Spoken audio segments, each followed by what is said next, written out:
What's up, guys? Welcome back to Newswave. So we do have the Game Awards this Thursday night. I will be streaming it, and I'm looking forward to some big game announcements. And I guess we'll find out who wins Game of the Year. That's fine too. But it does look like one announcement may have leaked out a bit early, and that has to do with a game from Atlus finally making its way to the West. We'll go over that here today. Also, I wanted to talk a little bit about the Smash Brothers Melee Nintendo esports situation, as it has kind of blown up a bit more than even Nintendo appears to have been expecting, as it's starting to spill over into Nintendo's other tournaments that they are trying to run. And we are starting to see Cyberpunk 2077 stuff leak out with screenshots and video, and CD Projekt Red is doing exactly what they said they would do, and they're starting to strike it down. Guys, if you enjoy these videos, make sure the like button helps out a ton, and if brand new here, hit the red subscribe button down below. And we're gonna start today with an official announcement for a game that will be at the Game Awards, something we can look forward to. Let's go over here to this tweet. This is from Jeff Keighley. Don't miss a special look at the next Dragon Age from BioWare during the Game Awards next Thursday. So I hope this is good. We saw, of course, I think it was last year, a bunch of shots of concept art, and it appeared to be Dragon Age, but they never said it was Dragon Age. It was really weird, right? And it was confusing. Turns out, after a report came out, that even they were confused about it. So weird, right? But now they're locked into Dragon Age. BioWare is doing it. We just heard about the departures from BioWare. One of them saying, can't wait to see what Dragon Age turns out like. That's a lot of confidence being inspired there. But I'm hoping they show up, they have a good trailer ready to go. It's probably just gonna be like 30 seconds of CG, because this game's probably not coming out for years still. I don't think any gameplay, maybe like the logo, Dragon Age logo or something shows up, and that's it. But BioWare needs a win. So I'm hoping that this at least gives us a good first impression as to the direction they're taking Dragon Age in, and gets us excited for it. Something we can back from BioWare, because after Anthem, it's pretty tough. Also, there were a lot of rumors about Sony having a knee-jerk reaction for the pricing after Microsoft revealed the pricing for their Series S and their Series X. So the PlayStation 5 would have actually been dropped in price ahead of Sony's release, according to these rumors. But Jim Ryan actually had a recent interview disputing this, saying, "We fixed on our product lineup late last year. Our preferred pricing was determined early in this calendar year, pre-lockdown, and we just got on and executed with what we wanted to do. No, it didn't change. No, we've been able to launch PlayStation 5 at $399 with all the horsepower and the feature set that the console has at the same price that we launched PS4 back in 2013. So the difference, obviously, the PS4 has a disk drive. The digital PlayStation 5 all digital does not. Now, Sony has a reason to lose money on something like that, because they're going to drive you towards their store. So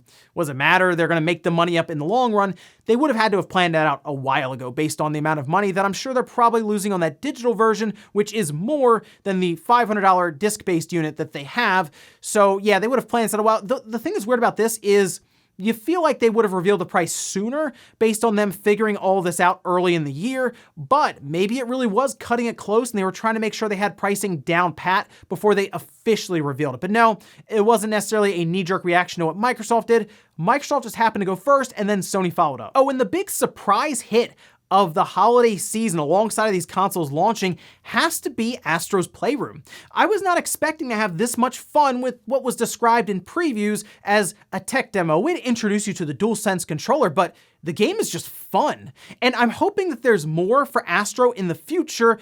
However, according to the designer for Astro's Playroom, it's not necessarily as clear as a lot of us were hoping. At this moment in time, there's no plan for an extension of Astro's Playroom, but I think it's going to come down to the popularity of the game. So far, we've heard a lot from the media, and it's been very positive, and we're really, really happy, but a lot of it is going to come down to the consumer experience. And that's going to happen post-launch once the console is in the hands of consumers. But if the character has popularity, and if it proves that people are really having fun, an extension or sequel could be one avenue to follow. All right, Sony, you got to get behind this here. Astro should be a good mascot. Like, if you think about it, Astro, this game just kind of goes through and pays tribute to a lot of Sony's history as is. It's the one game that even remembers from Sony that the Vita was a thing. Like, you gotta have a budget set aside and let the designers, the developers here for Astro, make a full 3D platforming game and see what they have. Don't attach it to VR.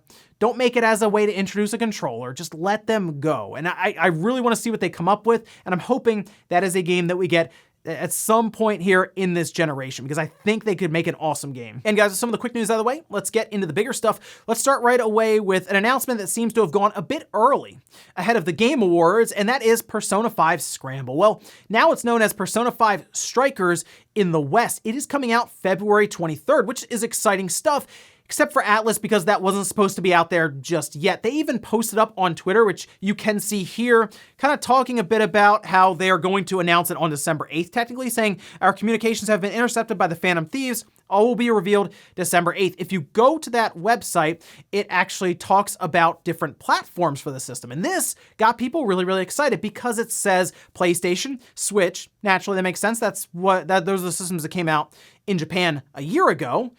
And Steam. So it's going to PC, which, okay, that's a bit surprising after how surprised Atlus and Sega themselves were when they put Persona 4 Gold in on Steam from the Vita, and it exploded up the Steam sales charts. They were like, people wanted to play this? Which is hilarious, by the way. Wow, people want to play what is regarded as like the best Vita game, and you finally remove it from the Vita, put it somewhere else, and it sells. It's like, what a concept. And I think that's the most exciting part here, because we know, of course, there's gonna be a Persona 6, there will be other games from Atlus that come down the way, and we would like to think that if they are going to be focusing on the West as well with these games, they would look to Steam to try to bolster more sales. That's something that people have asked for quite a bit, and looking at this, day one, it's going to be going to PC along with the Switch and the PlayStation. I mean, there's reason to be excited there. There's reason to hope that that will be a thing. Like, for example, Persona 6. Persona's been like a PlayStation thing, right? Okay, the new mainline Persona comes out, you're probably going to be playing on your PlayStation. But with how lax Sony has been with PC, maybe it's on the PlayStation and maybe it's also on PC, and that'd be a big deal if Persona 6 had that reveal. So exciting stuff there. Persona 5 Strikers, though, coming out February 23rd. The trailer itself was unlisted. I'm not gonna show it to you here because Atlus kept ripping it down as people re-uploaded it. Seemed that it was getting passed around the media so that people could take notes and be ready for press drops when this was revealed. I guess December 8th they're gonna show the trailer, and then they'll also probably show it at the Game Awards as well. And at the end of that trailer, they have platforms and that release date. So February 23rd, look forward to it. Next up, let's talk about hashtag Free Melee. This is a hashtag that trended all over the place last month after Nintendo sent a cease and desist to a large Smash Bros. Melee tournament, the Big House, telling them not to run their tournament because, according to Nintendo, they were using illegal copies of Smash Bros. Melee, which, I don't know if it's that cut and dry necessarily. What they were doing was they were using ISOs of Smash Melee, which, I mean, how many copies of Smash Melee do you think that they own? I'm sure it's quite a few. So the idea here is if you have a copy of Melee, you would be allowed to back it up, an ISO, and then you'd be able to take that and use it in an emulator, technically. So we have an ISO of Melee, we're using Dolphin, an emulator, and next to that, they're using Slippy, which is a modification that is really cool, by the way. We talked about this a while ago in Newswave when it first popped up. It adds rollback netcode to Smash Bros. Melee, which means that Smash Bros. Melee now has better online experience than Smash Bros. Ultimate. All right, first, if I'm Nintendo, that annoys me immediately. Like, all right, we gotta do something about that right away. We're not gonna add rollback to Ultimate. No, get the cease and desist, right? So after they shut that tournament down, it didn't go well online because everyone was frustrated, since that means that you can't really play Melee now. There's no Melee tournaments. I mean, think about it. How would you play a GameCube otherwise? Like, you can't pack a bunch of people in to a large hall even, where right now with the pandemic going on. And I'd like to think that this is a temporary thing. Eventually, everyone will get back to be able to go to tournaments someday and all of that. So you'd think Nintendo would be able to bend the rules slightly because of these insane circumstances right now. It's not like this happens all the time or anything. So unfortunately, Nintendo has been taken a pretty hard stance to this. Like, they don't like emulation unless it's used for Mario 3D Collection. Then it's like, okay, well, we'll go with that. But now we're to the point where other tournaments from Nintendo are starting to see the results of this. They're starting to feel some impact from this, because if we go over here to this tweet, we can see from Slimy saying, so the Splatoon community, in support of the Smash community, has 30% of the top teams in this weekend's Splatoon 2 North American Open with team names in support of Melee and Smash. Take a look at some of these names real quick. We can see at the top here, we have Melee-tation, a link to a tweet, it appears, Golf Club, Free Melee 211, Dingles, and then we have Free Melee 227, 5 a.m. Squad, Healthy Diet Food Groups. I'm gonna keep an eye on them.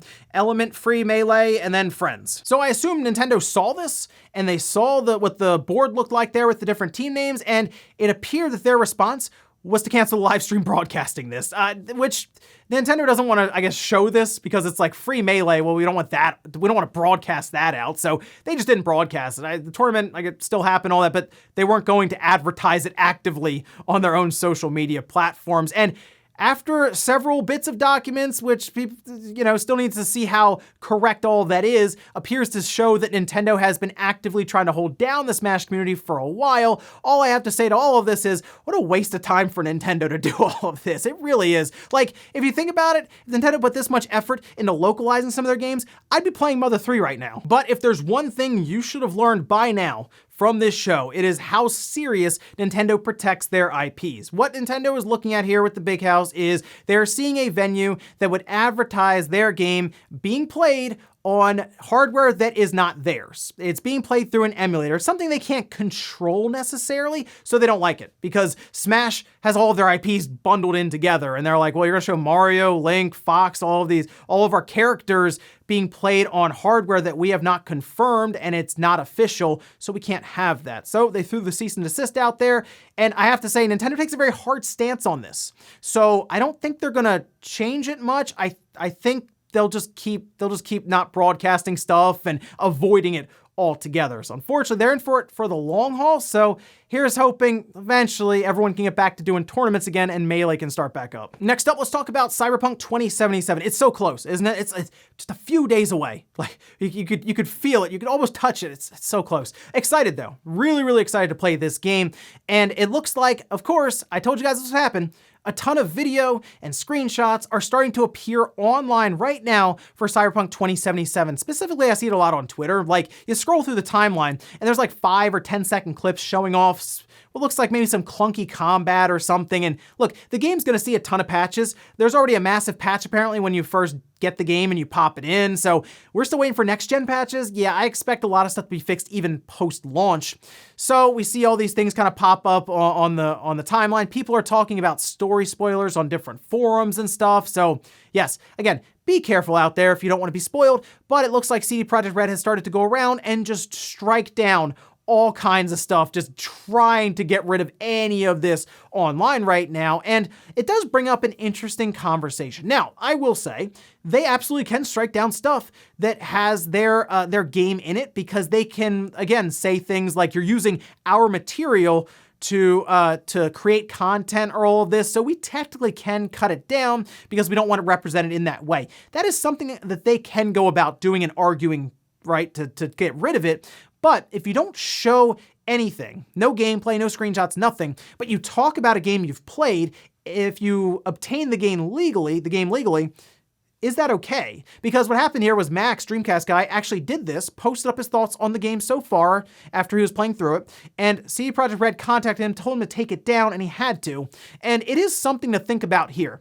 Should you have to take your stuff down, or are you allowed to talk about it if you're not showing anything and just giving your thoughts on it? My concern is it gets it really into the gray area if you start having anything that CD Projekt Red could claim as spoilers, which I'm not sure if Max had spoilers in his. I didn't see his video. I just heard that it was pulled down.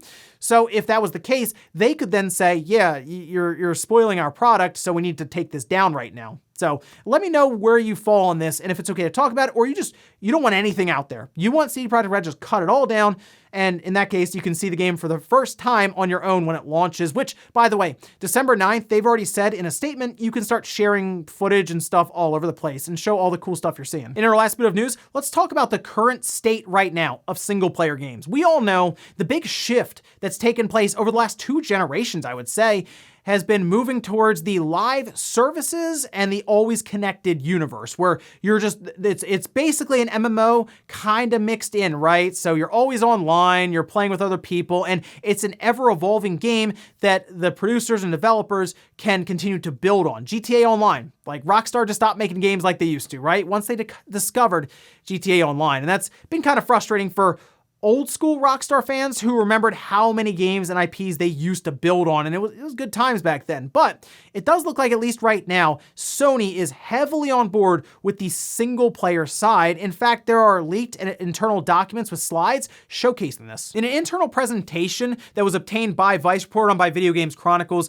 Sony straight up says single player is thriving, and they have proven that recently with some of their game releases. Last was Part 2, it Ghost of Tsushima and others. But Sony did list a few issues that they ran into that they noticed from gamers, saying not knowing how long they need to achieve in-game goals, the amount of time it takes to locate solutions in online help videos, how to engage socially without encountering spoilers, forgetting what they were doing the last time they played, and struggling to re-engage. Now, some of that did lead to why we have those activity cards where it'll tell you how long it takes to finish something. You can jump right to one of the objectives you're trying to do, which is really cool. Gets you in and out of the game fast. That last one, though, if you stop playing a game, like a big RPG, long drawn-out RPG that you're playing, you put it down for a month, you come back, yeah, it's hard, isn't it? You might forget what you were supposed to be doing at all. Maybe you forgot the story. So that is something that hits kind of close to home for me anyway. But I do like that Sony will continue to put an emphasis on single player games, even saying that people spent more time in offline games rather than online games on the PlayStation 4. So while we are in a world where third parties are really pushing towards this games as a service thing, right? And I mean, we're going to get to the point where it is overly saturated and we just don't have enough time to play all these games that want us to log in every single day for hours. It's just not possible. So I like that we're at least going to still be getting single player games from Sony, and I'm sure Nintendo. Microsoft's still up in the air. I need them to prove a bit more that they can do some of these bigger single player games, but we'll look to the first parties, at least for now, alongside of a couple of choice third parties for our single player games. But at least Sony is really backing it. And we'll finish up with the comment of the day, as you're seeing here. This is from JG saying, Metroid needs the publicity. Nintendo should work with Epic to have Samus on Fortnite. I think this is a good idea, by the way. I know not everyone likes Fortnite, but a lot of people do. All right, and right now, having Samus in Fortnite would help tremendously for publicity, as you're saying here, because people tend to forget the Metroid franchise really is not that far up there in terms of notoriety from Nintendo. People think of Mario and Zelda first, and honestly, Metroid's kind of down there. Really is. I mean, if you look at the sales for the franchise overall, it's not high. Like, people just don't recognize Samus like they do, like Donkey Kong or Kirby even. It's unfortunate. So I think Nintendo really needs to work to kind of build this up a bit, especially since they will be working towards Metroid Prime 4 in the future, towards the end of this generation.